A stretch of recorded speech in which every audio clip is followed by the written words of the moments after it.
Okay, today's webinar topic is Sharpen Your Fundamentals of Team Coaching. And our expert speaker for the day is Katerina Kanelidou. Katerina is joining us from Kifisia, Athens, Greece. So team and group coaching have always been of a lot of interest for coaches and for our coaching ecosystem. In recent times, the interest levels have only increased. With the announcement of the ICF Team Coaching Competency model, this is the perfect opportunity to learn more about this. And who better than Katerina to help us with that? So she's the founder of 6 Steps Ahead, which offers cutting-edge coaching and training to clients all over the world. Katerina is co-founder of the Team Coaching Global Alliance and CoachActivism. She's a member of the global faculty at the International Coach Academy. She's a member of the HBR Advisory Council. And what's more, she participated in creating the new ICF Team Coaching Competency model. Katerina has a master's in Dramatherapy and Psychodrama. She has earlier worked as a therapist and an educator. So her coaching style is really holistic and is powered by her multifaceted background. What's more, Katerina has varied interests and talents. Apart from being an expert coach, she also has fabulous culinary skills. I'm told she makes fantastic gluten-free banana bread. She has a diploma in gardening, and she was once a sailor. So really ruling all the elements there, Katerina. In her session today, she's going to take us through some key aspects of the team coaching competencies. She's going to clarify the similarities and differences between team and group coaching and help us understand how they work. So on that note, Katerina, I'm very pleased to turn the session over to you. Thank you very much, Tushima, and a big thanks to all the learning management group of the ICF Mumbai chapter for the invitation and the help, the support before and during the seminar. And also thank to all the participants for being here with us today. During the session, I'm going to be back and forth with the slides. So let's start here. As we have already heard, the topic we are going to explore is Sharpen Your Fundamentals of Team and Group Coaching. Now, before I start with our agenda for today, I would like to hear from you. So my first question is, what are your specific expectations from today's session? What do you hope to get out of today's webinar? And please feel free to put your replies in the chat box. So what do you hope to get out of today's webinars? What are your expectations?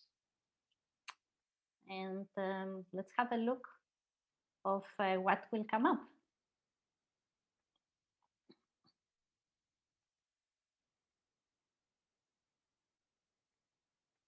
Okay, so we have the pitfalls, okay, to avoid when management a team, coaching journey, new ideas for team coaching, learning group dynamics, understand the mechanics of team and group coaching better, how to coach a bunch of people towards a common organizational goal, pitch for team and group coaching for clients. I think it's for clients instead of from here, maybe, that's nice.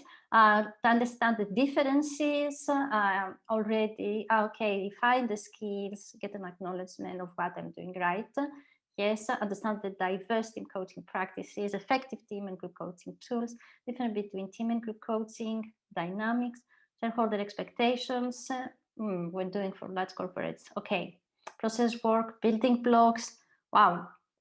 We have a variety from the very fundamentals of team and group coaching, or just for team coaching, to some that are more, let's say, advanced, like dynamics, or what do we do with corporate clients? Well, it's an interesting one. Also, pursuing creative ways of coaching, since I'm pursuing psychodrama. Wonderful. Okay. Differences. Okay, great. Presence from a coach perspective. Okay. Managing multiple stakeholders and sponsors, that's also a key in team coaching. Okay, and my second question to you is that, so we have all these expectations. unfortunately, we have less than 90 minutes, and we want to make the most out of today's session to address as much as we can. Now, my next question for you is, for us to do that, for us to create a positive learning experience, but also to have this a safe space, what do we need? What do we need from each other?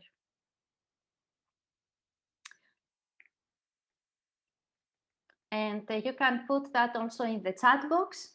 So if we say, what do we need? I think, Sunada, this is trust, but in what form will it be? So what we can we have, like, let's say, as the rules? One thing that I will tell you is, as you have questions, I will invite you, as already said, but Ashima, to put them in the chat box. There is also going to be space for your questions at the end, to have discussion, to be open and real, okay? Share learning and aha moments, to share agility and resilience, okay? So for us right now,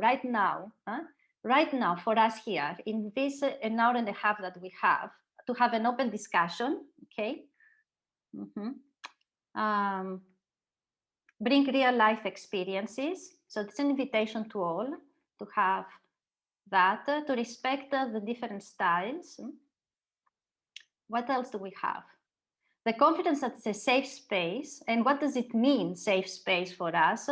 We want also to give example, to encourage each other to be authentic, to participate, to share perspectives of practitioners. Yes, real stuff. Yeah. Okay. So anything else that you need to make sure that this is a positive learning experience and a safe environment for you? Reflections from mentor, cultural dimensions. That's something that we want also to respect from each other, right? And I will invite you also to approach with curiosity. I would like you to, for the sake of your presence, to turn off your notifications. You can, I understand for technical reasons, enabling the video will not be always possible, but whenever it is possible, we can do that. You can raise your hand at the end, and let's see, emotional intelligence, to think with our emotional intelligence, or to feel with that. Take a moment to dissolve the biases that we may notice in our minds and thoughts during the webinar. Beautifully said, Divya. Thank you. Okay, let me get back. So thank you very much. And let me get back to our agenda for today.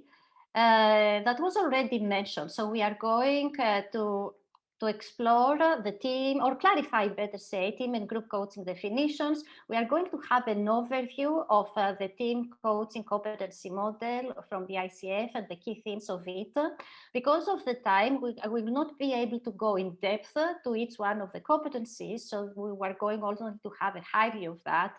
But we're going also to clarify what are the differences between team and group coaching, not only in terms of the definitions, but also how we can notice these differences when we are designing and in the process.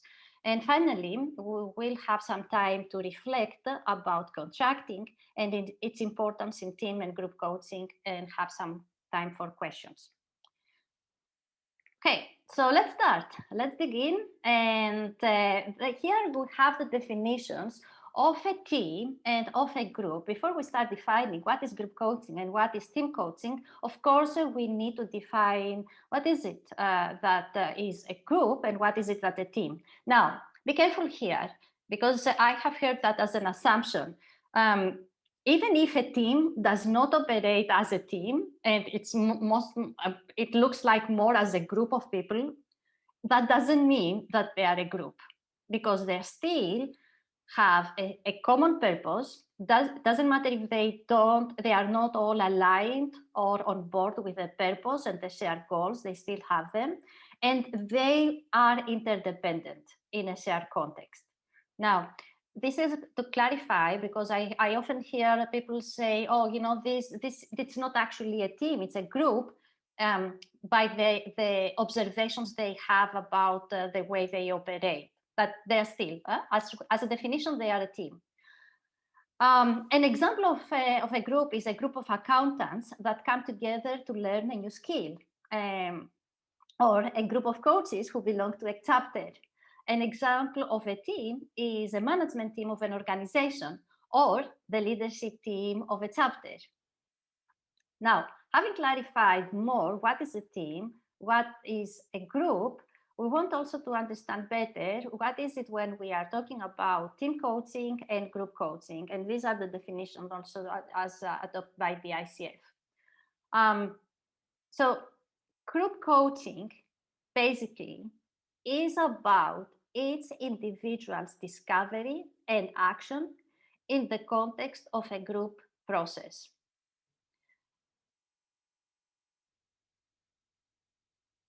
The group of accountants that I mentioned earlier share the learning goal, but they don't necessarily share a common purpose. Once we finish the coaching with them, for example, they are during the coaching, the group coach partners with the group to support the learning, maximize their individual takeaways and commitment. But when the group members finish that, although they help each other, exchange ideas, give feedback, when they finish, they go back to their respective works and they will utilize the skills according to their own priorities. But the management team that we said maybe has a new strategic priority or needs to respond to a crisis. So they are all interdependent.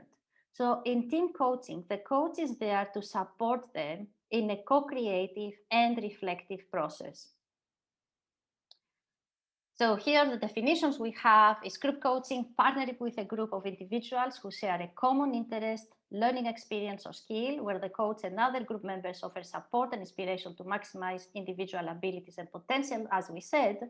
Whereas in team coaching, we are partnering in a co-creative and reflective process with a team and its dynamics and relationships in a way that inspires them to maximize their abilities and potential in order to reach their common purpose and shared goals. In the literature, you are going to find also other definitions of team coaching, and some of them might more be focused on performance. But as we move on, lately, we are talking more about the value of the team rather than the performance of the team. Okay, so 2 questions for you.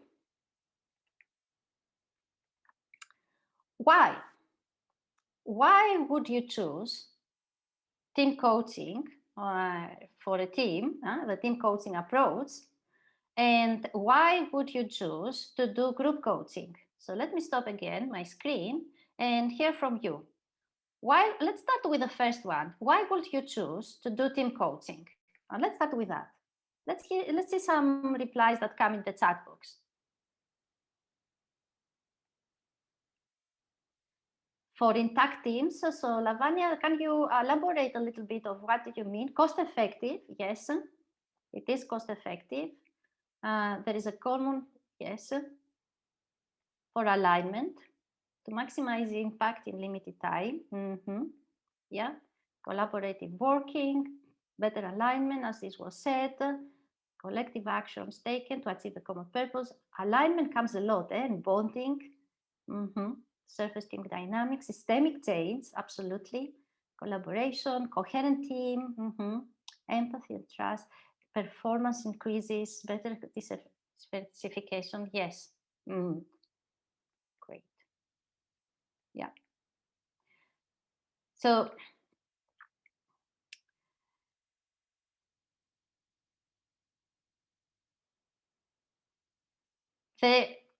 let's see what else coming.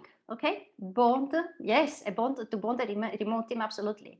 Synergy effect, better performance improvement, education. Yes, the identification and the common ID is also something important and underestimated a lot.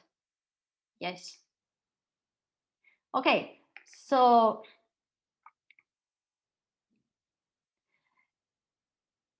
we want to be clear of what is the purpose, right? Of why the team coaching can help us be clear on why the team exists. What is its purpose? What shared goals do they have that require them to work independently? And as we say, what are the benefits of team coaching? You can take some notes, because this is the benefits that you present to a potential client, right? If you want to pitch them team coaching.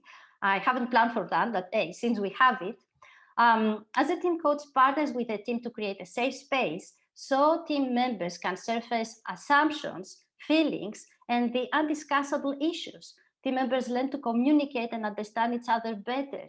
The relationship improve. Teams learn to better engage in difficult conversations and to manage conflict constructively.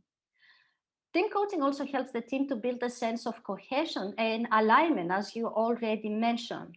It helps the team to build a sense, the team members start to behave in a more inclusive manner and are then better able to leverage the diverse wisdom, the experiences, and the perspectives of the entire team. The benefits start to be seen and experienced by the team stakeholders as the team starts to implement strategies more quickly, effectively, and is better capable of coming up with innovative solutions. So we see more innovation. And as you already said, the team's performance is optimized. They better engage with the stakeholders. They influence change across the organization. Mostly everything on laptop only. Okay, I think we have to mute someone. Okay, thank you. As depending on the influence of the team, we may foster a systemic transformation in the organization, so we can have this effect. Now, my next question was, why would you choose group coaching? So let's see some answers about that. Why would you choose group coaching? To use group coaching, develop future skills, prepare employees for the new normal, cost effective, as we said, agenda, people with same aspirations. What else? Why would we would choose group coaching? For better monetizing, diverse group with a common goal. It's enriching to have this diversity, right? Since there are challenges. What does it mean also to have the understanding? Yes, scale and harvest group wisdom. Yes, learn each other, share interest, establish common understanding. Wow, wonderful. Yes, the culture changes. Wow. And it's interesting because as your answers are coming, you are also identifying topics for group coaching. Sorry, because in group coaching, we identify topics or we target a group of people that we want to work with them or to offer a group coaching program. Wonderful. So in group coaching, as we had said, we have the mutual support, the inspiration. If they have the shared challenges, we have the inspiration from each other. They also have an accountability partner in the group. It is, of course, cost effective. It is also time effective. And it is more doable for us, especially if we are deciding to do a pro bono program, and we can have more impact with our services, and it can help us also keep a balance. Okay, so let me get back to my slides. Okay.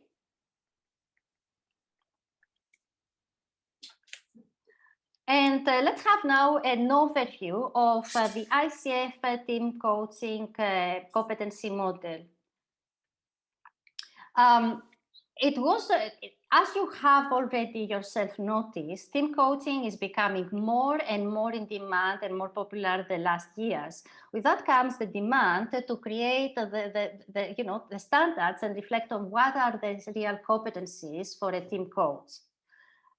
So there was a development, and here you can see in this slide the process that ICF understood to develop the model. It was actually an almost 2 years and 18-month research process with a lot of stages and steps, and I had the good fortune to be involved in most of the steps, and the ones that I found more critical and more useful was the development of team coaching tasks and the subject matter expert workshops where we were able to identify these competencies. This is something that is of big importance because it was the first time that we had such a robust research-based process to identify the team coaching competencies. Now, something that emerged also, and it came also from the conversation from the expert, was to have a better understanding of what is it that we are talking about and where team coaching fits when it comes to team development. I think someone is out without mute. If we can check the background noises, it will be helpful. Thank you. And why is that important? Because it helps us understand that when we are all talking about team coaching, we are all talking about the same thing. There was the confusion, for example, that if the team facilitation I'm doing is actually team coaching, and what will be the difference then between team facilitation and team coaching? Or if I've mentored the team, or a team building program is also team coaching. So they are all fit under the same umbrella, the umbrella of team development. And we have identified the differences in terms of time frame. We see in team coaching, it is longer, takes months. In the process, the team and coach partner in this process. The growth area are for team coaching, the achieved goal, the team sustainability, which is the ultimate goal. The team dynamics and conflict resolution, are we going to have the minimum or advisory? Here in team coaching is integral part, and also who has the ownership, who is the expert, and of course, like in all coaching, in team coaching also, it's the team that is the expert. Now, let's have a quick view in the eight competencies, and these are additional to each one of the core competencies. So each one of the team coaching competencies is building upon each one of the core competencies. So of course, the first one is about ethical practice. In team coaching, the team is the client as a single entity.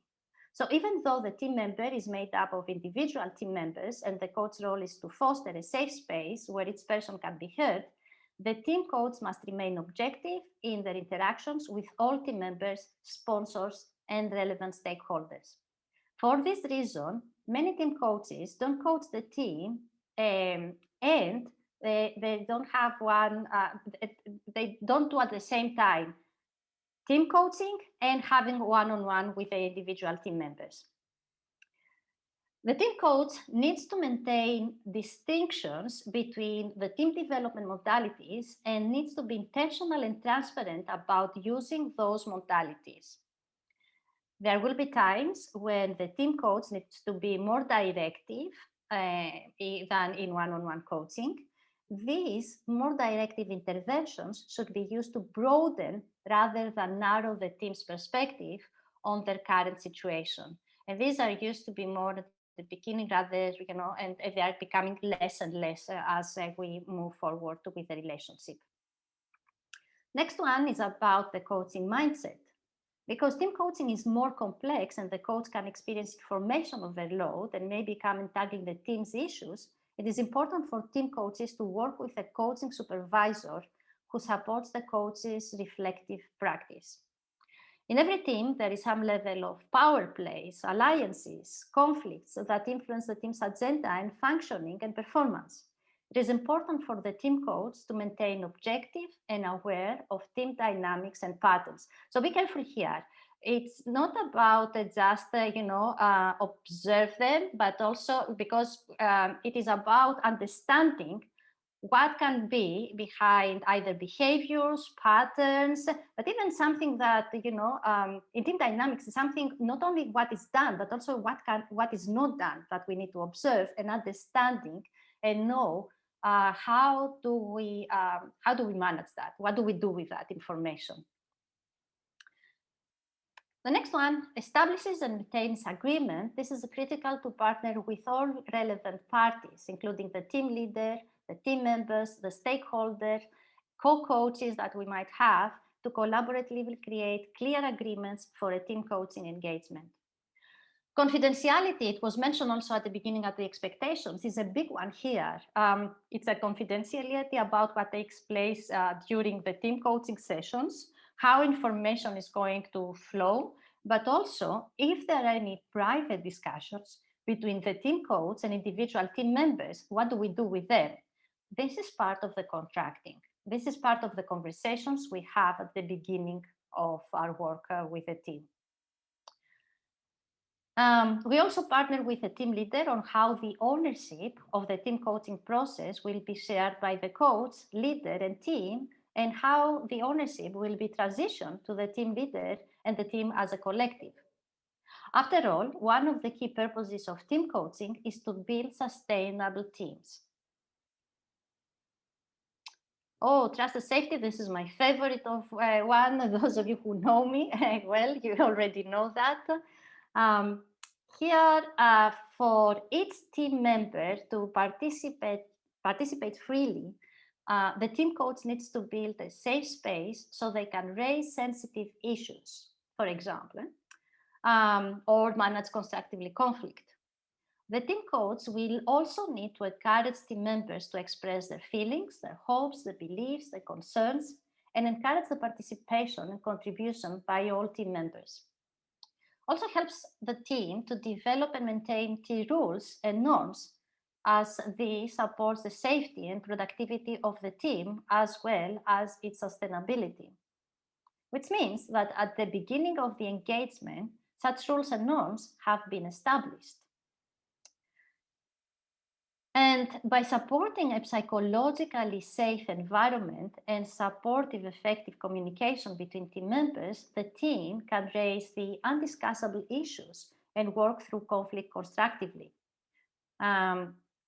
Redirecting members to speak with each other rather than through the team coach. Presence. Team coaching is far more complex, as we repeatedly say, intense and unpredictable. And I love, this is a part that I absolutely love. The coach is likely to be overloaded with information. And yet, they need to be present for the team as a whole, as well as for individual team members. Or subgroups that we have, that are happening there. Being able to develop one's presence by using our full sensory awareness of what is happening in the room is critical. Because the goal is for the team to become self-sufficient, the team coach only enters the team dialogue as necessary in order to enhance the team process and performance.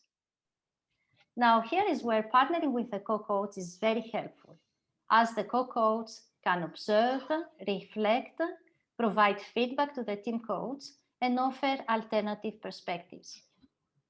The coach and the co-coach can also role model effective communication and teamwork for the team. The team coach also helps the team to become more present by encouraging the team to pause and reflect on how they're interacting with each other in team coaching sessions. Time to listen. Team coaches tune into many different channels simultaneously. In order for team members to communicate effectively and perform well, the team coach helps the team members to explore what's happening below the surface of what is being said. The team coach is paying attention to both verbal, non-verbal communication patterns, as well as how each member impacts the team's energy, engagement, and focus. The team coach may bring to light how individual team members' behaviors are adding to or taking away from the team momentum or focus. Finally, as mentioned earlier, the team coach encourages the team to own the dialogue so that they build their capacity to become self-sustainable. Time for awareness. Techniques like powerful questioning aim to foster team development and to facilitate teams' ownership of their collective dialogue. The team coach's role is to challenge the team's assumptions, behaviors, and meaning-making processes to enhance their collective awareness. And all for the sake of growth, team coaching should ultimately lead to the team's growth in its self-sustainability. The team coach encourages dialogue and reflection to help the team identify appropriate goals and ways to maximize the value and performance. Now, as you have noticed, there are several key themes in this model, as we have seen. One is that more complex, team coaching is more complex than one-on-one coaching. Yes, it is more complex. We shouldn't be afraid of it. It's complex and it's beautiful and creates such a wonderful, fantastic opportunities. We see also the other theme that in development term covers all modalities. It's not just in coaching. The client is the team as a single entity comprising multiple individuals. So in team coaching, the term client represents and refers to the team. Seeking assistance, another theme is seeking assistance from other professionals, and also the fact that a co-coach is used when it is required. Now, different team coaches will have different approaches when it comes to co-coaching. There are, for example, team coaches that will tell you that they always use a co-coach. There are other coaches that they use a co-coach only when the team is above a certain number of people. In my case, I almost always use a co-coach, no matter what is the number of the people that the team is consisted of. Another thing is that there are more times that the team coach might need to be directive, but here we want to be careful that is only to broaden the team's perspective. Not to narrow it down, not to focus it on something specific, but to broaden the team's perspective. I love the idea that team coach works with a coaching supervisor, and this has been super helpful, and it raises the standards also of our practice. Other thing is that we understand, as you already mentioned about the dynamics, we understand, we know the dynamics, and we are also alert about team dynamics without making also our own assumptions. The agreements about confidentiality between the team coach and the individual team members. So here we have another theme that we have noticed, the theme of building, of course, the sustainable teams and the self-sustainability. The safe space in a team context, it is important to establish rules and norms, and it is different than what happens in a one-on-one coaching. Again, in one-on-one coaching, we establish rules and norms, but it's more simple, right? And even faster. In team coaching, it becomes crucial, and it can help us also not only create the safety, the psychological safety, but also helps us to know how, for example, we can make decisions or solve even a dilemma that we might have or have priorities, all right? The knowledge of conflict management, although, it's not enough to have the awareness of conflict management and create a safe space to have these conversations, but some knowledge from the team coach of how we can manage the conflict is very useful. Of course, the overload of information is something that we can notice as a theme, and that the team coach is present for the team as a whole and at the same time for each individual. The fact that with the co-coach, we model the behavior when working with them, and we can model this behavior also if we're working with other experts that we need to bring on board. And also lastly, but not least, is that how we foster internal team dialogue and processing. Now, based on what we just saw about the team coaching and the key themes, what would you say are the differences with group coaching? And let me stop, and I see, there are several, I don't know if there are questions or comments in the chat box. I will need some help with that. Is there any? So let's start with that. What do you say? What would you say are the differences from what we saw now, this competency model? What are the differences with group coaching? And it's okay. There's not right or wrong. We can share here.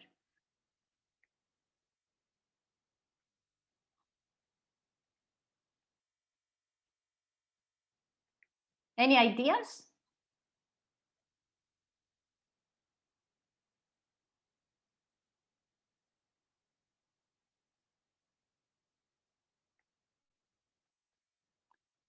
Okay, let's see.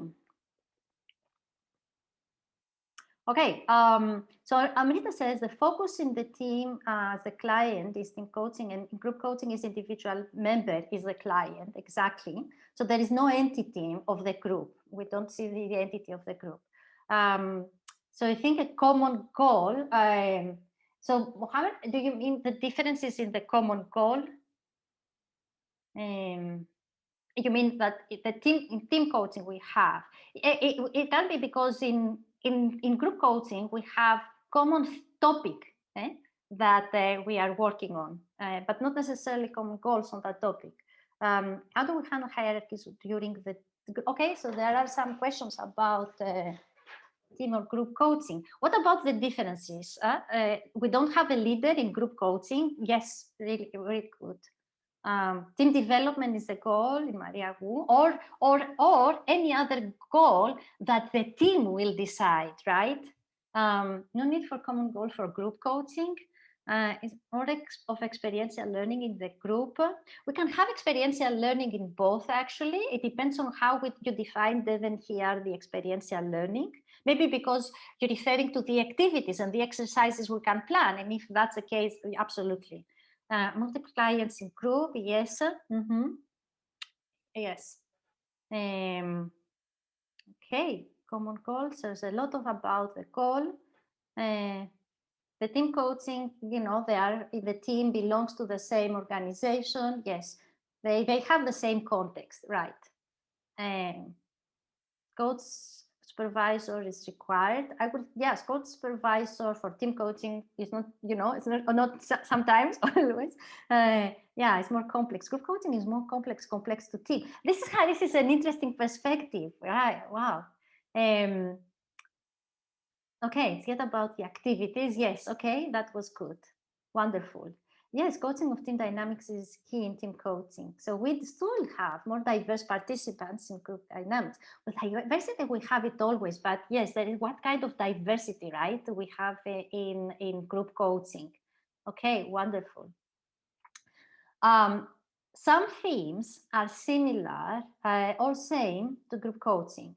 As you have noticed, it is interesting that you mentioned dynamics, because dynamics in a team, dynamics in a team can be different than dynamics in a group. Because, for example, they in a group, they might not have any history that they have in teams. So in a team, they have already history, and that can influence, impact the dynamics that exist in them. And they might have also different challenges. And again, I'm going to use the same example because they don't have history. So not having any history with each other also means they might not have the same level of bonding already, right?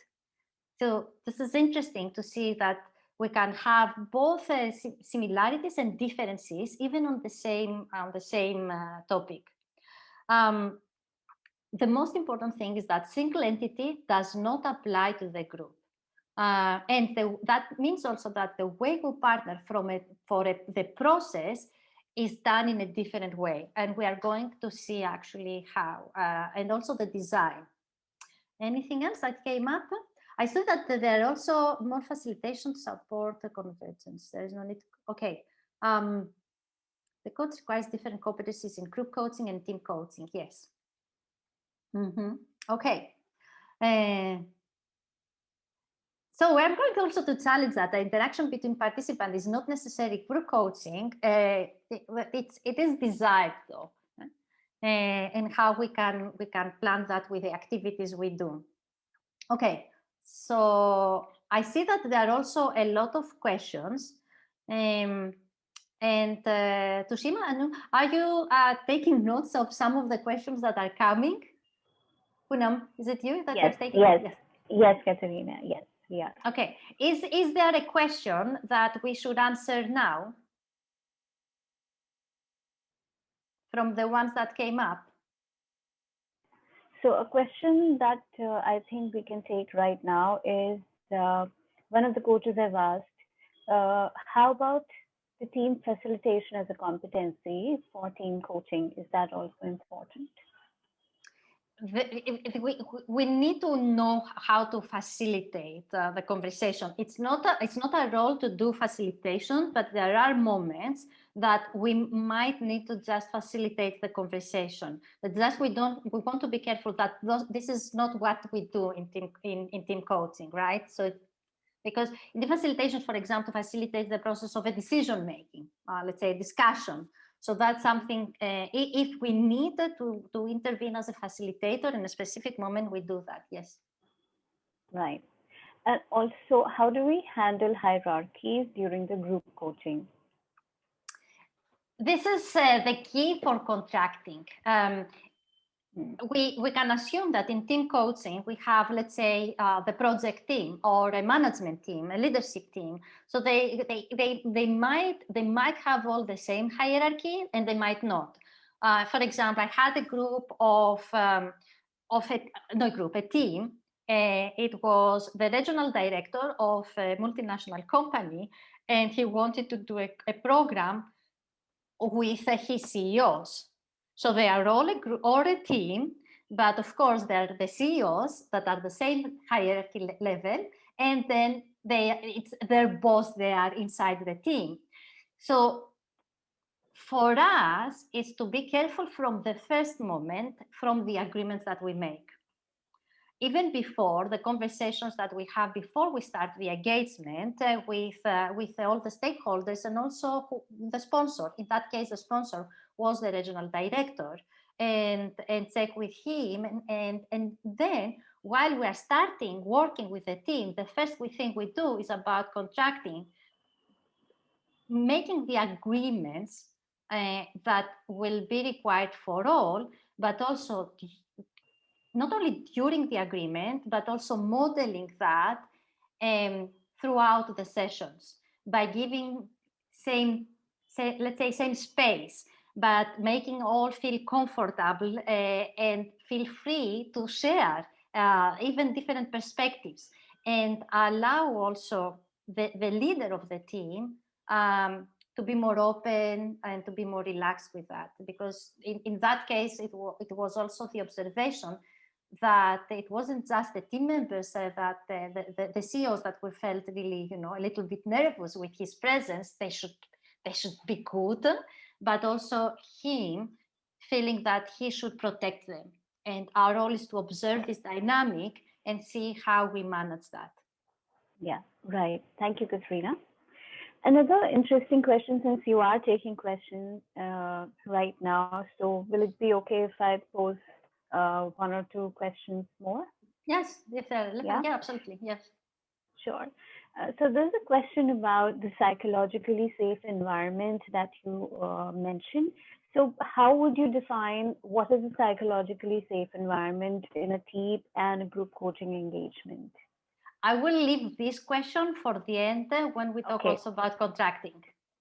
Okay, great. So then I will just pose one more question for now, if it's okay. Yeah. So one of the coaches is asking that if the coach is also coaching the manager of that particular team, can this eventually end up in a conflict? So the coach is coaching team and the coach is also doing a one-on-one coaching of that team's manager. So what are the dynamics and conflicts in those situations? So if we do that, we want to be very clear, and transparency is key here. We want to be, first of all, we want to identify why we need to do that, right? Why do we need to coach at the same time the team and the team leader? And then we want to have transparency because the leader, of course, knows that we are coaching, the team, but the team also needs to know that we are coaching the leader, and discuss and understand if there are things that come up, how do we want to manage that? I had only one experience that I was coaching at the same time the CEO of the company and the entire management team of the company. And in that case, there was this transparency, and we made sure also with the CEO not to touch any of the topics that were addressed in the team coaching sessions. Right. Sure. Thank you, Katerina. You're welcome. Another of the questions that I quickly saw, it was if the team coach needs to be an expert on the industry they coach. I don't remember if that was the question. Yes. Yes. Okay. It's the same as the one-on-one coaching. We need to be the experts of coaching. We partner with a client for the process. Our responsibility is to know very well, the coaching process, understand dynamics, know everything, that is included there in the competencies. For the content is it's the client that is superior. We are not equal in that. So that means that no, we do not need that to know, unless, but we always need to know the language, understand the language, and speak the language.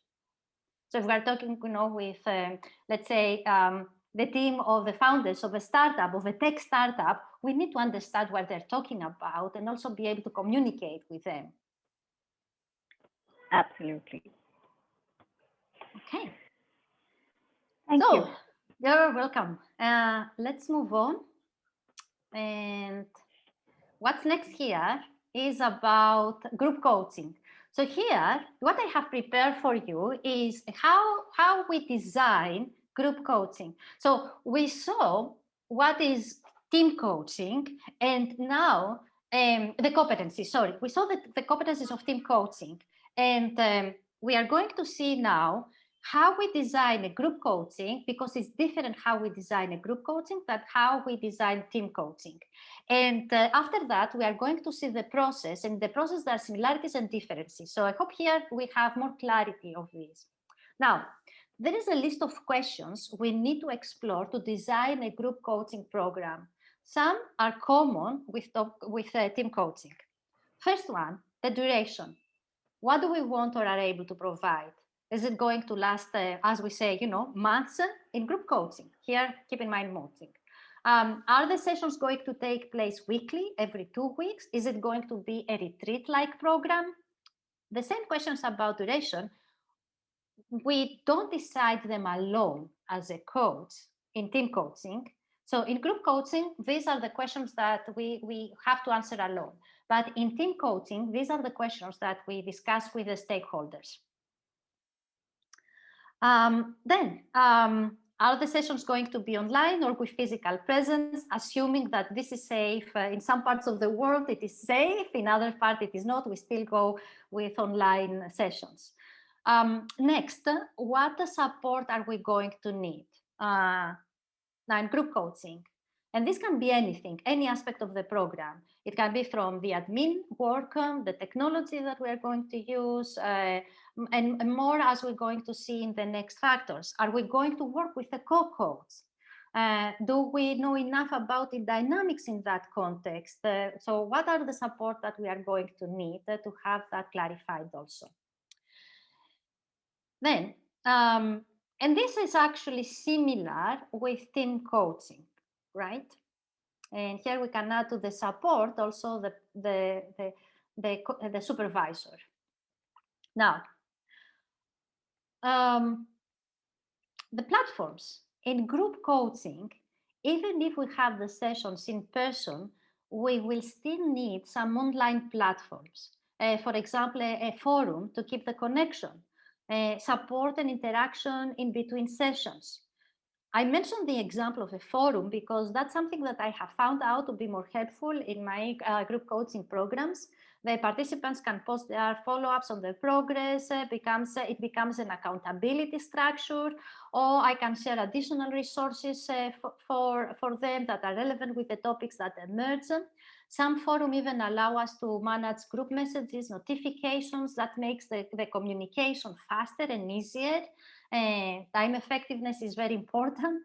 And for the communication, we might opt, if we don't want to use a forum, we want to also use a Google group. It's also easy to set up. And for resources, we can use instead cloud services like Drive or Dropbox.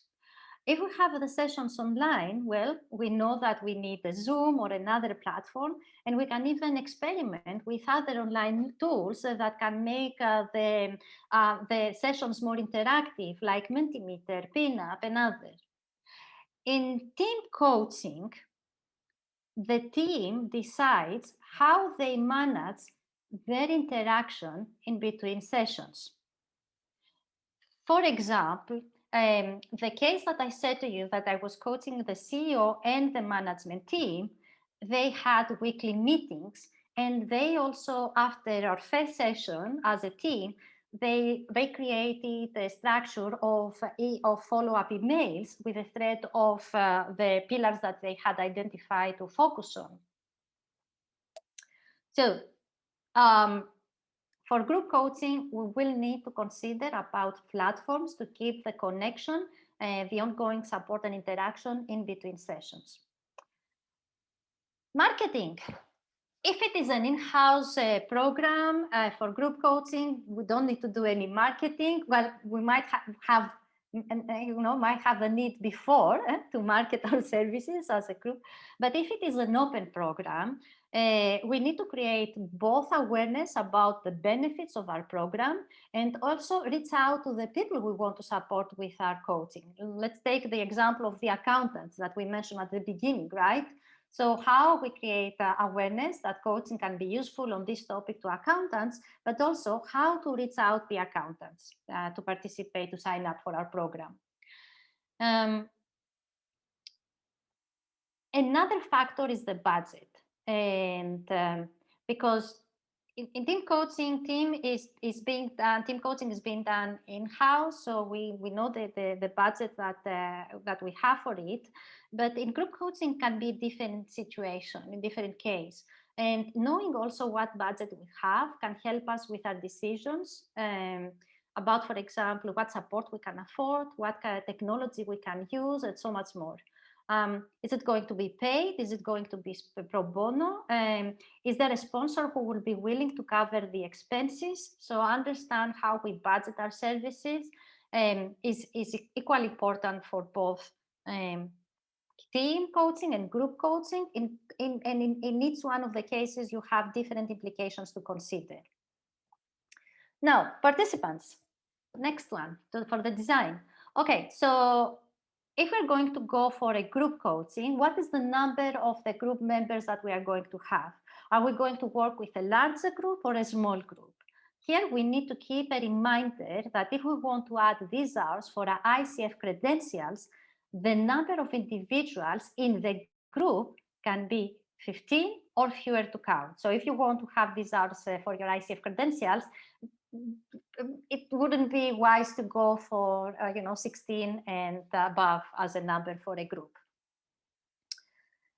What are the needs of the participants? So once we have identified what's the area, what are the participants, we need to understand the needs, because the design needs to be grounded in the group's needs, preferences, and priority areas.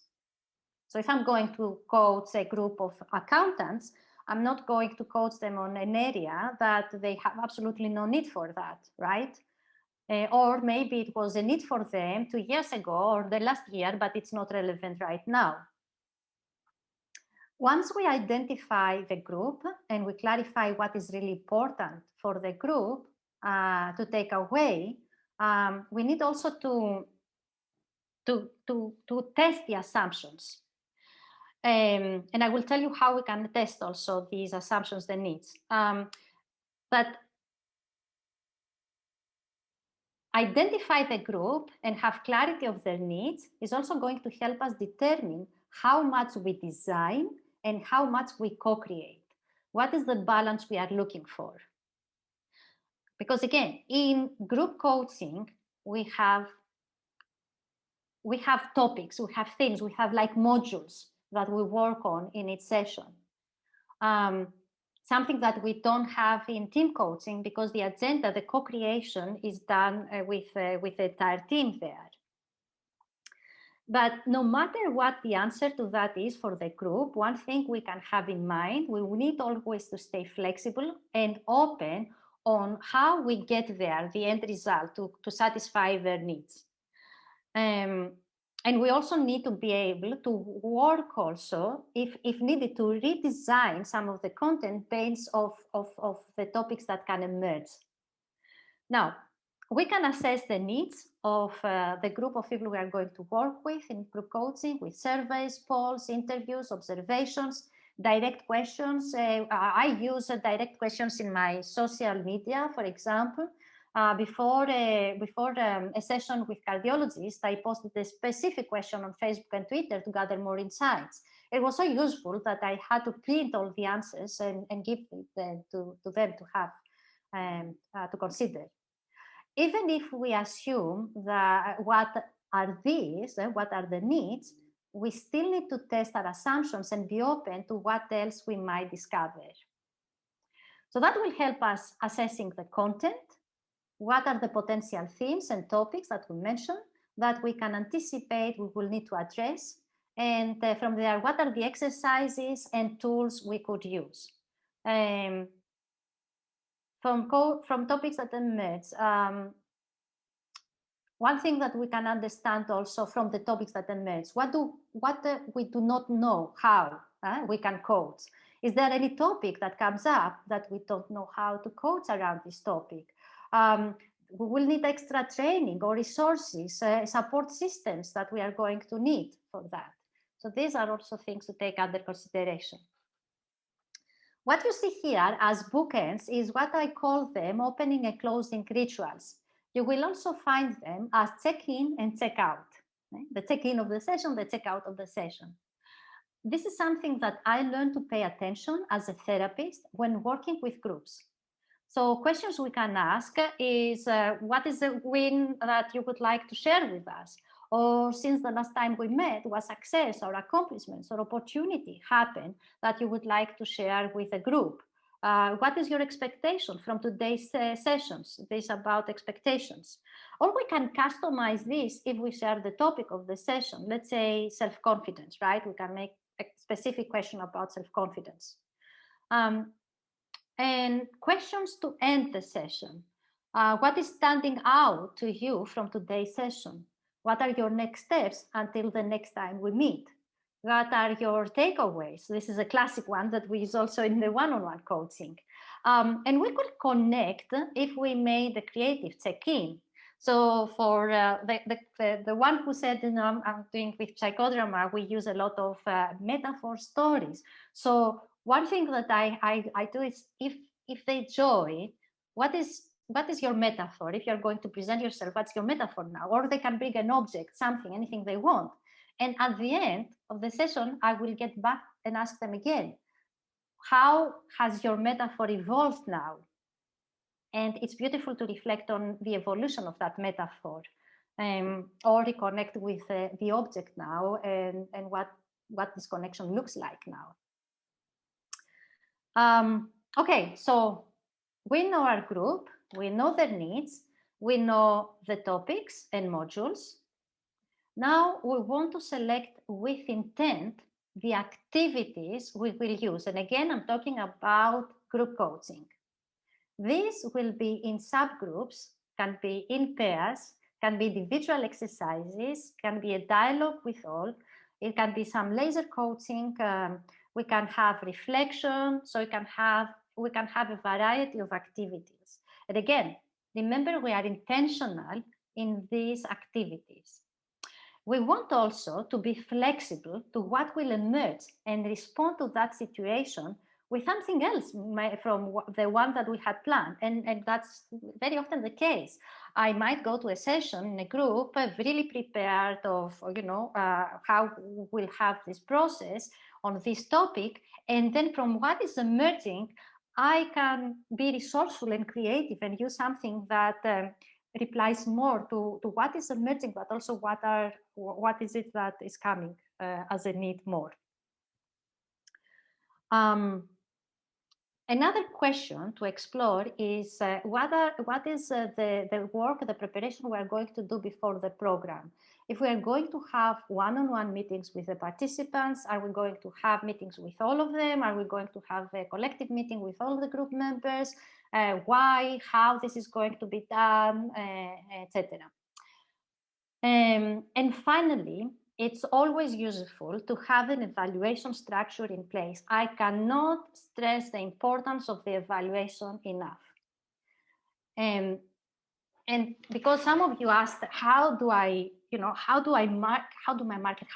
pitch my services? If you have already evidence of what benefits you provide, this becomes more easy. So have an evaluation structure in place. One at the end of the program, which is useful for the group members also, because that's the opportunity for them to reflect on what they have accomplished. And also, if it is possible, have a follow-up after some time, 1, 2, 3 months, where you can assess the sustainability of the results and any ongoing progress. This is common in group coaching and in team coaching. Of course, the previous one about the meetings and meetings before the program. But again, the evaluation, both in team coaching and group coaching, gives you the opportunity to gather data, to gather evidence of the results that people see when they're working with you, and with the approval of your participants, and without disclosing personal information, maybe you can systematize and use them also if they are requested. Now, this is about the designing, and we already saw some similarities and differences. So here is about the process, and this is customized from the book From One to Many of Jennifer Britton. I highly recommend this book and any work of Jennifer Britton. So what do we have here? The process is, okay, before the first session, ongoing session, last session, follow-up. As simple as that, right? What does it mean in group coaching? Before the program, we have the one-on-one meetings, if we want to have one-on-one meetings, if we want to have a group meetings, and the materials also that we share to all the participants with the relevant details. That's the same also for team coaching. In team coaching might have also more meetings because there are more stakeholders there. And the sponsor, if there is a team leader, if we need to have meetings with each one of the individuals or all together, we want again to be intentional, even of the pre-programming process. And what are the materials that we are going to have? Are we going to have an assessment that they are going to have before we start the work with them? Again, so I pay attention even in the way that I'm going to have the design of their invitation, so that they feel, that they are in something very personal to them, as a team, I mean, or as a group. Then it's the first session. So here we are setting the scene and the space. We are identifying and clarify how we are going to work together. What are the agreements that we make? It's not just, we have the written agreement, the contract we have, but what are the agreements with each other, and what parts of the contract we need also to share, disclose with each other. The introductions, if it is a group of people, they might not know each other.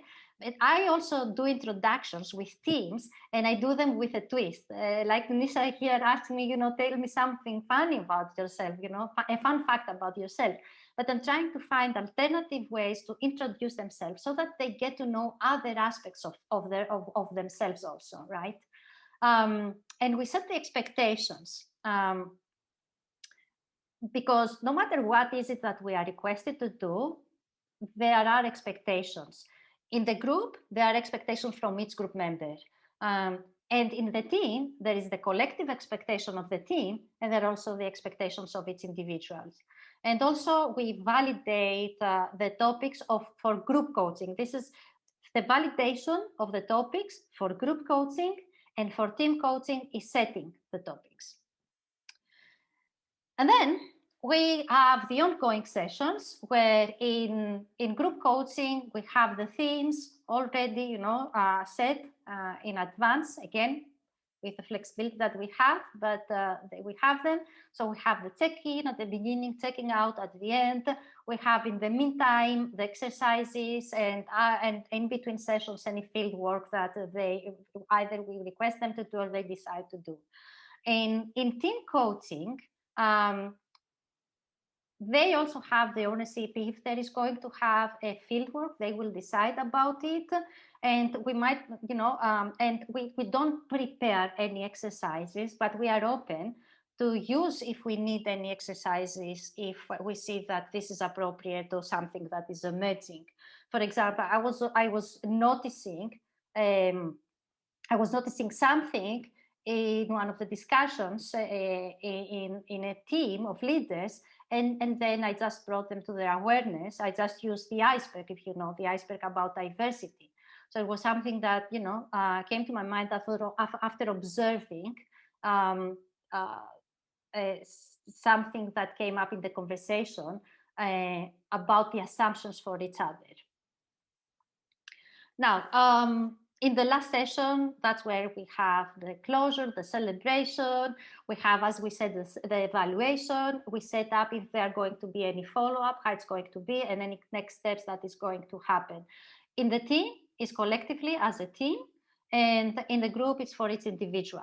And of course, if we have the opportunity to have a follow-up, that's an open discussion where they celebrate any, the growth that has happened since the last time, since the closing, and what's the sustainability that they have gained, other reflections, what are the challenges, and what can be the next goals that they can set. Okay, so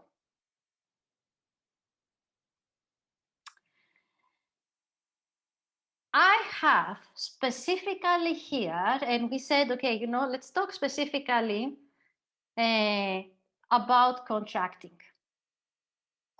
We need to pay attention to contracting. You see that we have the entire first session for contracting. When we do contracting with one-on-one client, it's faster, right? It's easier.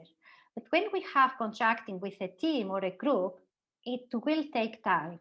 And we cannot sacrifice this time. We cannot rush this process. This is where we are going to set the foundations for this safe space. This is the one that will allow us to create psychological safety and trust. But we will still keep feeding it, right? Now, contracting refers to an adult-to-adult agreement between two or more parties.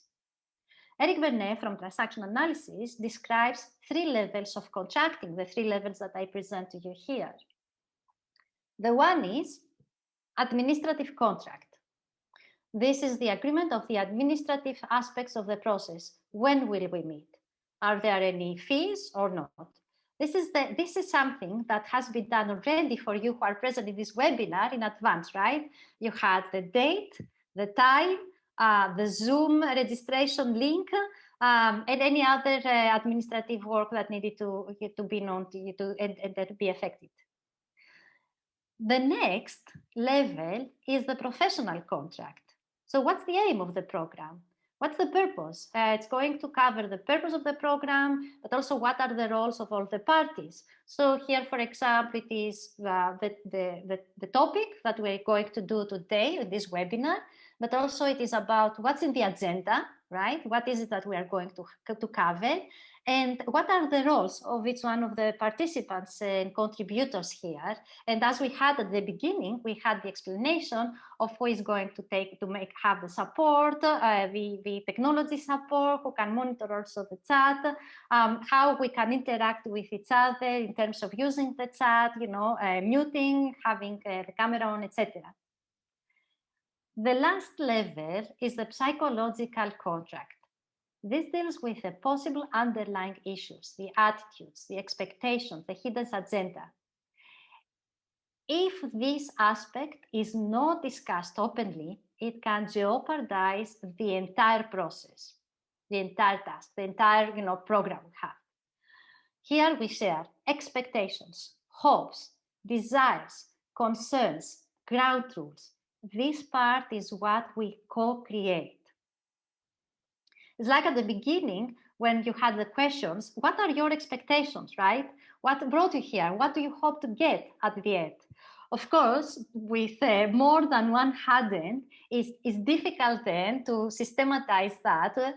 But when we are working with a group and a team, we put them, I put them either in virtual, flip charts or in physical flip charts where we categorize these expectations, these hopes, even the concerns, and the ground rules.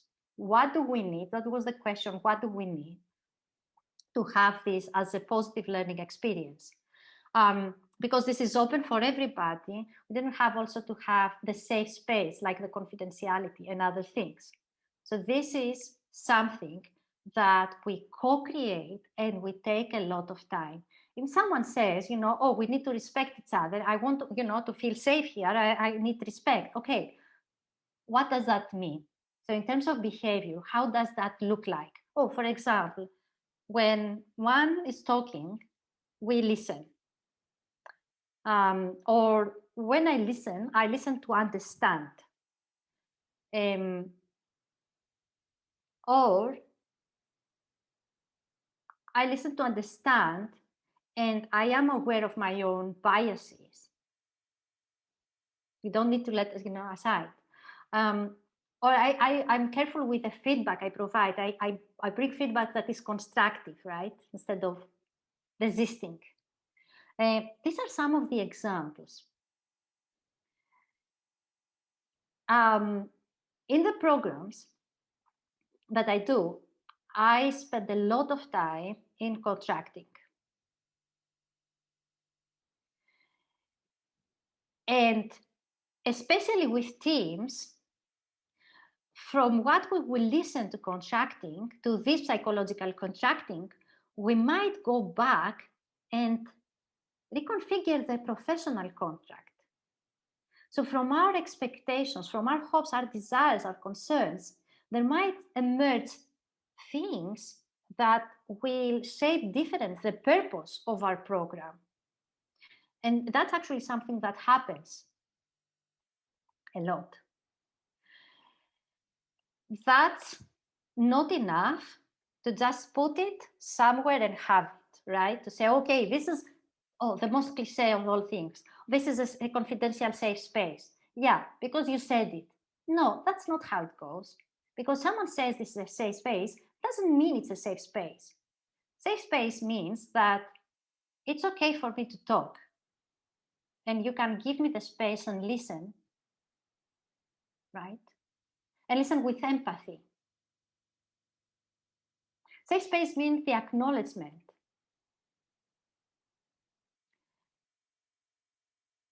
And anything else that it's for each one of you, the safety of the space. Okay,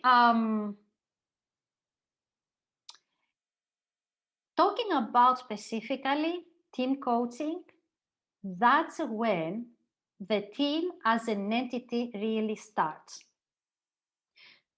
Because the team collectively sets these ground rules, sets these norms, mutually agree on them, align with these, and they also align with the expectations and the purpose. Okay, let me pause here. And I think that's a good time to take some questions. Have some water also. Sure, Katerina. So I'll share some questions that have been put in the chat box with you. You've you've shared a psychologically safe environment already. Would you like to add anything to that? I think it's about what can be an obstacle to psychological safety.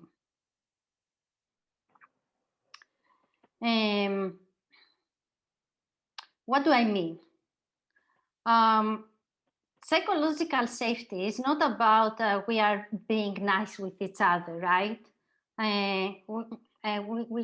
We say what you want to hear. No, it's about being direct. It's about us being vulnerable, but also helping others being vulnerable.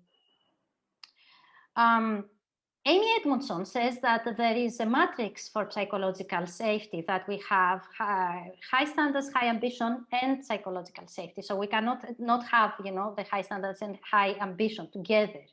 So the high standards of the psychological safety, but also have the ambition. We want to push forward that. What especially leaders do that actually diminishes the psychological safety, although they think they created this, and maybe all of you have experienced that, is that, okay, I really want to hear from you. Right? They invite you in the office, or they are in the team, like, a team coaching context, and then they are the ones who do 90% of the talking without being aware. So you will notice also the patterns if you're working with a team, in the team leader, if they have that. Or if they need to let's say, break the awkwardness with a joke or with something else, because of the assumptions they bring. That doesn't mean psychological safety. And it can jeopardize the psychological safety, because the moment a member is ready to open up, the leader assumes that with a joke it will make more light the atmosphere, but what might do is actually put a break for them. And we need to be understanding of the interpersonal fear, and it's reasonable. People worry about what others think of them, especially if they are in higher positions, right? If the others are in higher position, I mean, they're not sure what they have to say, if it's going to be well received. So we need to empathize with that, to be understanding of that, and we need to help them find their voice and create the space that is absolutely judgment-free to have the people sharing what they have. That's how innovation also happens. I hope I answered this question. I can add a little to that, Parinita, if you're okay with me adding a little. I can contribute a little more to that psychological safety. May I? Yes, of course. Okay. So the way we do it is, one, to help them understand why trust is important, to avoid blaming, to create self-awareness so that they feel comfortable in their skin, and anything that may come in the way of the team's collaboration is taken care of. Also, to help them be open to feedback. If all this is done, you're creating a safe space where they will be willing to nip any negativity in the bud, and there'll be no blame game happening. There'll be more seamless understanding and collaboration that is required to move ahead. I will say that even if there is a blame game, the psychological safety doesn't mean that there is no blame game. Is that we are able to discuss about that game. Yeah. So, for example, with a team, there was the observation that they had, this, let's say, internal conflict, but it was an underlying conflict. And how they were wording that, it was what you're saying, playing a game. And just by showing the drama triangle, it was the creation of where you might be now, with what position, and how they were exchanging positions in the drama triangle. But they were open to have this conversation and understanding, and then be responsible for their own roles and manage themselves differently. So it is not that we don't have, we will not have drama, a blaming game or dramas, but we will have the conditions to openly talk about that and bring to the awareness. Right. Thank you very Thanks. much for that question, Pari. Katerina, thank you very much. As we have already got into the Q&A, and we're also nearing the closure. I just wanted to check with you whether we can request you to extend by a few minutes, because I do believe we have a lot of questions. Are you okay with that? Yes, absolutely. Yes, thank you very much. So we can proceed with the Q&A, and folks, the feedback poll will also be coming up in parallel, so that we finish reasonably on time. Yes, I'll hand it back to you and Poonam for the Q&A. Please proceed. Sure. Thank you, Sushma. So, Katerina, one question that's come up multiple times is, in your experience, has there been an ideal number of participants in a team or a group coaching environment? Wow. I will say, do not take anything that you cannot manage. And also, the idea of working with a co-coach is the most brilliant idea to manage everything. For the group coaching, it depends on what you want to accomplish. And also, something to keep under consideration, will you be able to manage the needs of all the participants? Because yes, you have the activities, right? You put them, but you also need to be present for each one of the members. So what is the number of people that you can have in a room, physical or virtual, with you, that will allow you, with or without co-coach, to be present? For the teams, I think we don't have a big issue with that, because usually teams are not in big numbers. So usually we have the good fortune to have teams with a specific number. But I will tell you also the case of appreciative inquiry. And if those of you who know how appreciative inquiry summits are done, you work with huge numbers of teams, basically. And they give a process, and there is also the handbook of appreciative inquiry that gives also examples of how you can do that.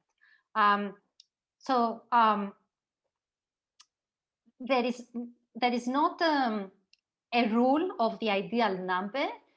What I will recommend is to make sure that you have the number of participants that you feel confident that you can be present for all. Right. Thank you. That's very well explained. Thank you. And then a lot of questions are coming around contracting. And one of the questions is, if you can give an example of a psychological contract and pitfalls of doing it inadequately. And an extension to that is, overall, what are the challenges one can expect in contracting in a team or group coaching setup? The first, I can start with the challenge. The first thing, and it had happened to me, is that one participant said, it was from a management team, and she said, we don't need to say that, it goes without saying, right? And it is, no, she made the assumptions that, okay, it goes without saying. So that's the easy answer of one of the challenges that we can have. If we see that some are more active in the contracting phase than others, we can engage them. We can ask them directly, what do you think? Or go one after the other, right? So how we can get involved everybody. And what was the first question? I'm sorry, Poonam, about? If you can share some examples of psychological contracting with the group, with the team. So it is a clearly question, what are your expectations? And I write them down. If they are repeating things, we have them there. What are your hopes? Any concerns that you have, what might, happen, what would like to avoid. And then is, I say, what is it, to have a safe space, or for us to accomplish everything, because we have the agenda, right? We have the expectations. For us to accomplish all that, how do we want to work together? How we want to be? How do we want to interact?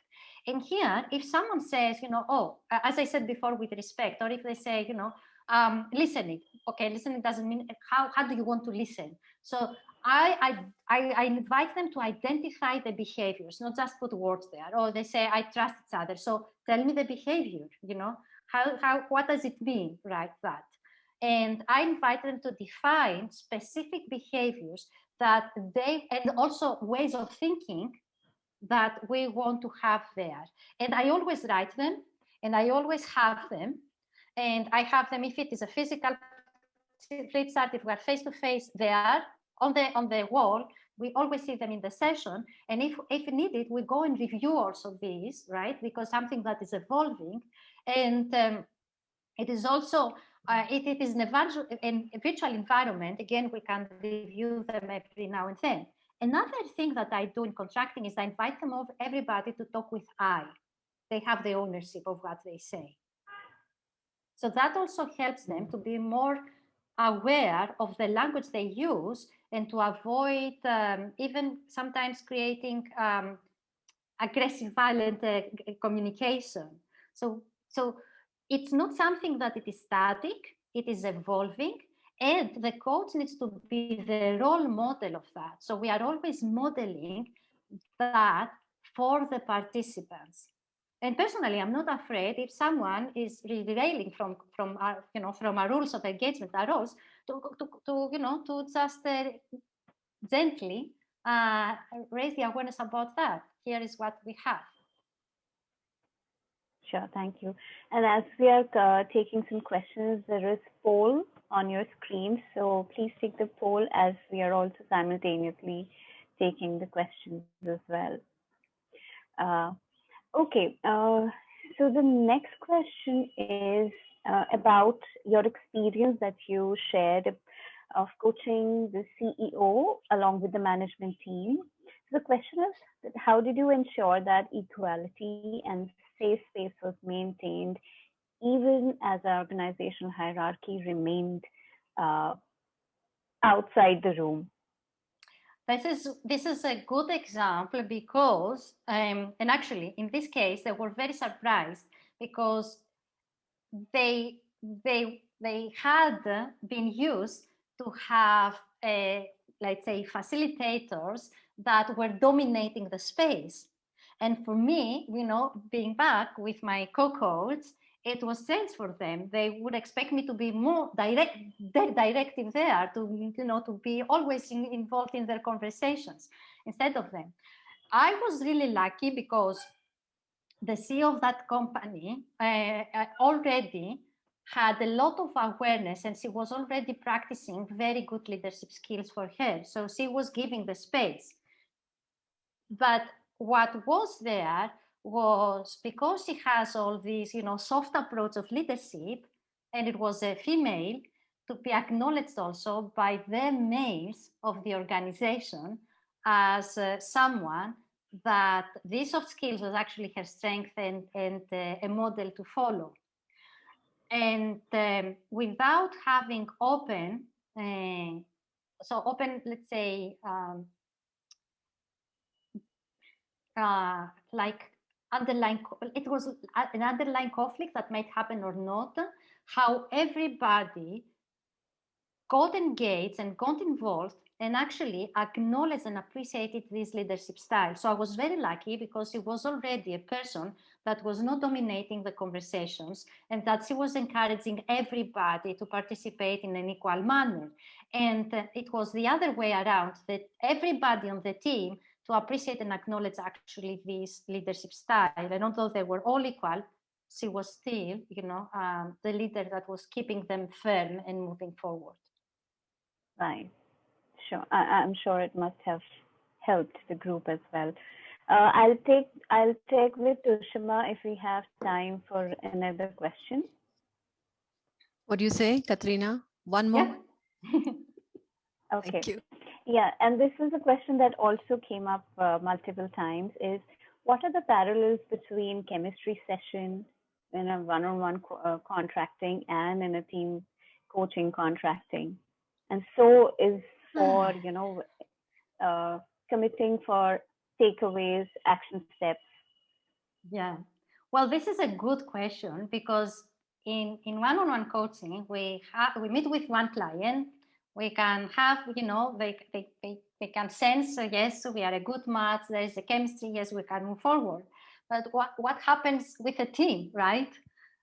Because most of the times it's the sponsor that decides, and if there is a team leader that approves and say, yes, let's move on. But not each one of the team members might have a saying of that. And that's for us to be sure to gain their trust in a different way, that we are there for them. And we are there for each one, for the entire team. We are equally see each one of the members of the team when we are objective, right? We don't favor someone. And for us to show that we have, we'll go to the basics of, for me, from my perspective, to the basics of trust, that we have the character, our integrity, our sincerity, our values, our ethics. We have the competency, the knowledge, the skills, but also we have the care element for them. Our intent is their agenda, is to serve them, all of them, and the team in its entirety, but pay attention to all of them and care for everybody there. So we don't have that luxury, and that means that we as coaches, we enter with this intention first. We come with the intention to trust each other first. We come with the intention to trust the team first. So this is where we have a strong intention when we go there, and we go and we are mood creators instead of being mood seekers. We don't go and seeking, the approval and seeking their good, their good mood. So, but we are going to create that mood. That's powerful. Yes, thank you. I would say Fernando Flores said that we are ambassadors of possibilities and orchestrators of moods. Lovely. Thank you so much, Katerina. Tushima, over to you. Thank you, Poonam. Katerina, that was absolutely brilliant. It was such an agile and interactive session. It was lovely blend of you sharing your wisdom and your experience with us. You asked us questions, and I think you took questions right throughout. It was, I'm very thankful to you for being so flexible and for sharing your insights with us so generously throughout the session. Is there anything else that you'd like to add? I'm sure we asked you a lot of questions. Is there any other question that we have not asked which you really want to answer? I would like to, first of all, thank you all thank you the ICF Mumbai team for giving me this opportunity to welcome everybody to connect with me. I'm always welcome to connect with other fellow coaches or anyone else who would like to. And also, I really appreciate this opportunity, and I hope we have met most of the expectations of the participants. Thank you very much, and very sincerely from all of us. Ifaristo, I hope I said that right. So it's been drizzling positive comments for quite some time in the chat box. And what do you say, folks? Is it time to do a word storm? So get ready. Everyone knows how word storm works. It's for you to shower your comments on our expert speaker for today. So on the count of 3, everyone. 1, 2, 3, go. And let's see your comments in the word chat box.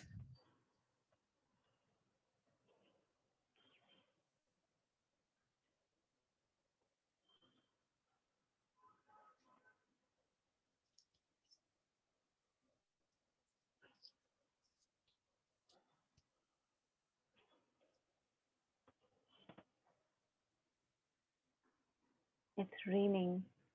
It's raining for sure. It's raining. This is a storm indeed.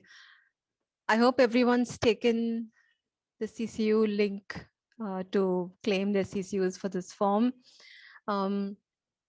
Just a quick thing which I'd like to add is we're going to continue with our Enabling Coaches series, and we'll be bringing not 1 but 2 very special sessions for you next month one on business acumen, and then we'll have a prominent speaker talking to us about branding. So please stay tuned for more information and that. Katerina, once again, thank you very much. Thank you very much, Sima, and everybody.